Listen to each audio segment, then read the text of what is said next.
I've been driving for rideshare apps for longer than I'd like to admit, 3, maybe 4 years at this point. When I started, it was all about the extra cash. I had a full-time job during the day and thought it'd be easy money to drive a few hours at night. But somewhere along the line, it became more than just a side gig. I started to enjoy the quiet of the city after midnight, the way the streets transformed when most people were tucked away in their homes, the way the lights glowed softer, almost like the city was breathing slower, resting. I guess you could say I started to rely on it. There's something therapeutic about cruising through the silence of a sleeping city, especially after a long day. No bosses breathing down your neck. No endless emails to respond to, just me, my car, and whatever stranger decided to grace my back seat. But the people, that's a whole other story. You meet all kinds driving at night. It's like a spectrum of humanity that you wouldn't believe if you didn't experience it firsthand. Drunk partygoers who don't remember where they live, businessmen exhausted from late meetings, people heading home after God knows what kind of job. Sometimes, I'll pick up someone who looks like they've been through hell, and for a brief moment, I become a therapist, listening to their life story. They spill their guts, and then they're gone. It's funny how some people can be so open with a total stranger, knowing they'll never see you again. But if there's one thing I've learned in those late night hours, it's that you can't predict people. You never really know what you're going to get when you accept a ride. It could be a quiet 20-minute drive, or it could be the most bizarre interaction of your life. I've had my fair share of strange passengers.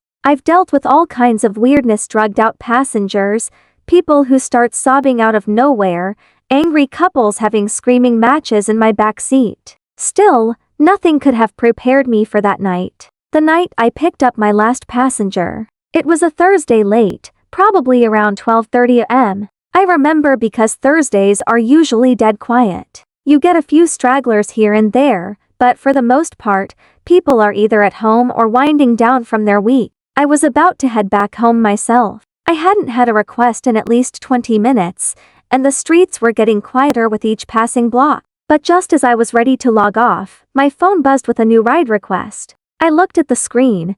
Pick up in the industrial part of town. Not the best area, especially at this hour. The place was full of rundown warehouses, abandoned lots, and barely functioning factories that somehow clung to life. The kind of place that you avoid after dark. But a ride's a ride, and it was only about 10 miles away. I figured I'd knock out one more trip and call it a night. As I drove toward the location, the city lights thinned out, replaced by long stretches of darkness. The further I got from downtown, the more desolate everything became. I could feel the quiet pressing in around me. There were no cars, no pedestrians, just the sound of my tires on the road and the occasional flicker of a streetlight. It's funny how a city can feel so alive one moment and so dead the next. The industrial district was as eerie as I expected. The buildings were old, crumbling, with graffiti covering every available surface. Some of them looked abandoned, their windows boarded up,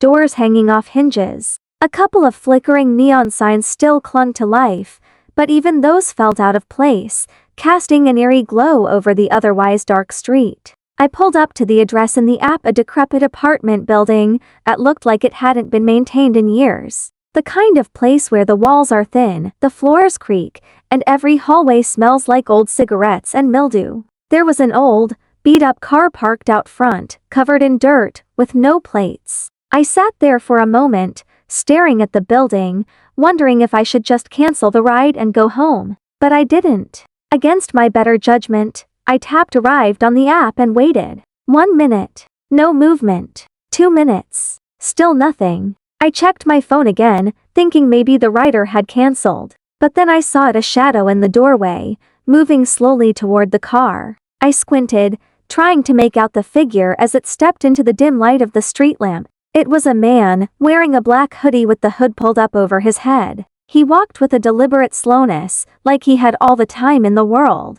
Something about his movements made the hair on the back of my neck stand up. It wasn't just slow, it was, too controlled, like he was consciously keeping himself in check. When he reached the car, he didn't make eye contact. He just opened the back door and slid in without a word. The door shut with a soft click, and suddenly the car felt smaller. The silence wasn't the usual awkwardness of a passenger who didn't want to talk. It was heavier, suffocating, like the air had been sucked out of the car the moment he got in. I glanced in the rearview mirror, trying to get a better look at him. His face was mostly obscured by the hood, but what little I could see was pale, almost sickly. His eyes, though, those were what caught my attention. They were dark, hollow, like there was nothing behind them, just empty space. It was unsettling, to say the least. I cleared my throat, trying to break the silence. "Where are you headed?"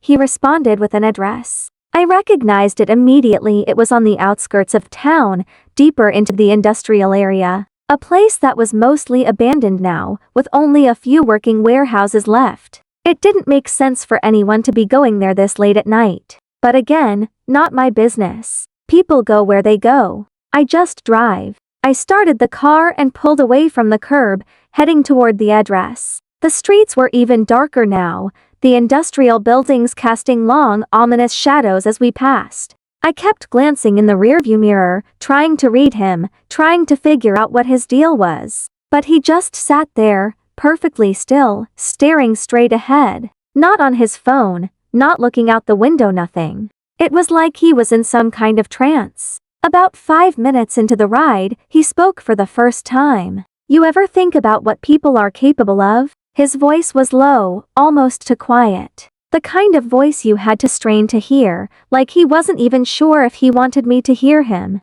I glanced in the rearview mirror again, half expecting him to be looking at me, but he wasn't. He was still staring straight ahead, his hands resting in his lap, perfectly still. The question threw me off. It wasn't the kind of thing you expected to hear from a stranger in the back seat of your car. I wasn't sure how to respond, so I just played it cool, trying to keep the conversation light. Yeah, I guess. People can do some pretty crazy things when they're pushed." He didn't respond. He just sat there, the silence creeping back in like a thick fog. A couple more minutes passed, and I was starting to feel the tension building in my chest. Something about this guy was setting off alarm bells in my head, but I couldn't put my finger on it. Maybe it was the way he spoke, or the way he moved or didn't move. Whatever it was starting to get under my skin. Then, out of nowhere, he spoke again. "Not crazy," he said, his voice barely above a whisper. "Calculated, intentional. People think they know each other, but they don't. Everyone has secrets. Dark secrets. Things they keep hidden. Things no one ever finds out until it's too late." I felt a chill run down my spine. There was something about the way he said it so calm, so matter-of-fact that made my skin crawl. My hands tightened on the steering wheel, and I could feel my heart rate starting to pick up. I didn't know what this guy was getting at, but I was starting to regret picking him up. I glanced at the GPS. We were still about 10 minutes away from the address he gave me, and those 10 minutes suddenly felt like an eternity. I tried to laugh it off, though it came out forced. "Yeah, I guess everyone's got their secrets, huh?" Again, no response. He just kept staring straight ahead, like he didn't even hear me. Or like he didn't care. I didn't say anything else. I just focused on the road, counting down the minutes until I could drop him off and get the hell out of there. But the longer the ride went on, the more uncomfortable I became. It was like the air in the car was getting thicker, heavier, making it harder to breathe. And then he spoke again, breaking the silence in the most unsettling way possible. "Tonight's the night," he said softly, almost to himself. "Tonight, someone's going to die." I thought about pulling over right then and there, just letting the guy out. But there was something in the way he said it. That eerie calm, like he wasn't making a threat, but stating a fact. I could feel sweat starting to gather on the back of my neck. My fingers gripped the steering wheel so hard my knuckles were white. I had to say something, anything to cut the tension, to keep things normal, to keep him from noticing the panic that was steadily rising inside me. "So, rough night?" It was the best I could come up with, and even as I said it, I cursed myself. What kind of question was that? Rough night? What the hell did that even mean? He didn't answer right away. For a long moment, there was only the sound of the tires on the road, the faint hum of the engine. Then, finally, he spoke. "You ever feel like the world's on autopilot?" I blinked, caught off guard by the question. I glanced in the rearview mirror again. He was still staring straight ahead, his hands now resting in his lap, perfectly still, like a mannequin that had been placed in the back seat. "What do you mean?" I asked, my voice coming out a little too high, a little too tight. "Like everything's going through the motions. People, places, things. It's like, none of it really matters. Like it's all just happening, and you're not even a part of it." I didn't know how to respond to that.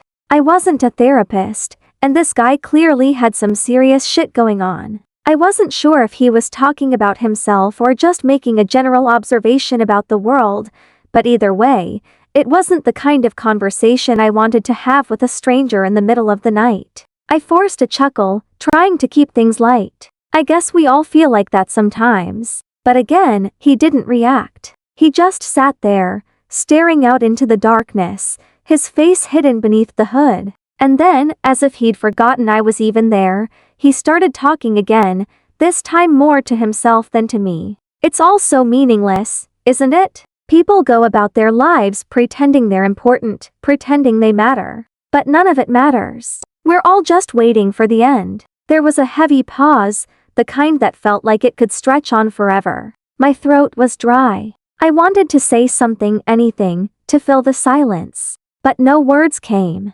And in that silence, the weight of his words pressed down on me like a stone. I could feel my stomach twisting in knots. This guy wasn't just some random late-night writer. There was something deeply wrong with him. Something dark. I could sense it, like a predator sensing a threat in the distance. But what was I supposed to do? I couldn't just stop the car and kick him out, not in the middle of nowhere like this. The road ahead was nothing but a long, dark stretch of asphalt, flanked on either side by trees and warehouses that looked like they'd been abandoned for decades. The kind of place where no one would hear you scream if something went wrong. I tried to focus on driving, on the lines on the road, on the glow of the headlights illuminating the path ahead. But my mind kept drifting back to the man in the back seat, and the way his words lingered in the air like a bad smell. "What do you do?" I asked, hoping to steer the conversation into safer territory. He didn't answer right away, and I thought for a moment that he wasn't going to.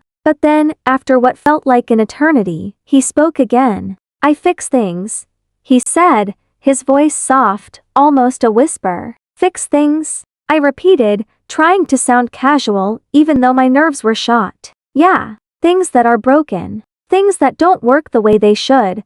Something about the way he said it made my skin crawl. There was an edge to his words, something sharp and dangerous lurking beneath the surface. "That's cool," I said, trying to keep my voice steady. "Like what kind of things? Cars? Appliances?" He didn't respond. Instead, he shifted in his seat, leaning forward slightly, and for the first time, I could see his face more clearly in the dim light. His eyes, dark, cold, and unreadable, met mine in the rearview mirror, and I felt a jolt of fear run through me. "People," he said, his voice so quiet I almost didn't hear him. I felt my breath catch in my throat. "People? He fixed people? What the hell did that mean?"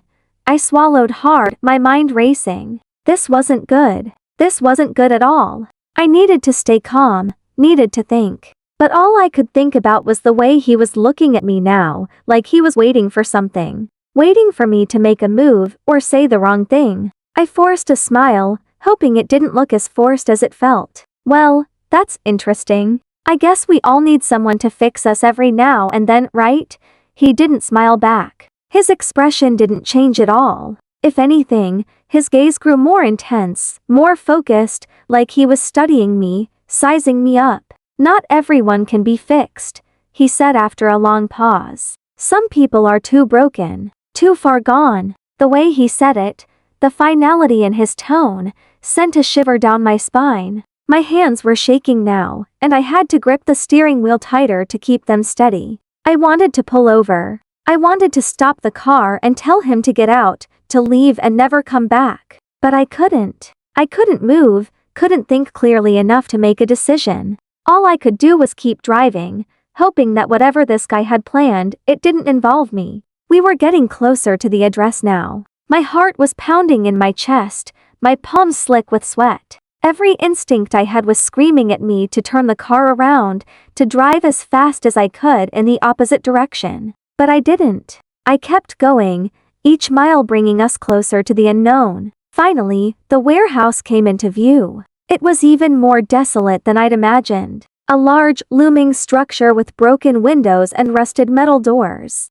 The kind of place where bad things happened. The kind of place where people disappeared. "This is it," he said, his voice barely a whisper. I pulled up to the side of the building, my heart hammering in my chest. The street was deserted, not a soul in sight. The only sound was the soft hum of the car engine and the distant chirping of crickets in the darkness. He opened the door but didn't step out right away. Instead, he turned back to me, his eyes locking onto mine in the mirror once more. And for the first time since he got in the car, he smiled. "Thanks for the ride," he said, his voice smooth, almost friendly now. "You've been a big help."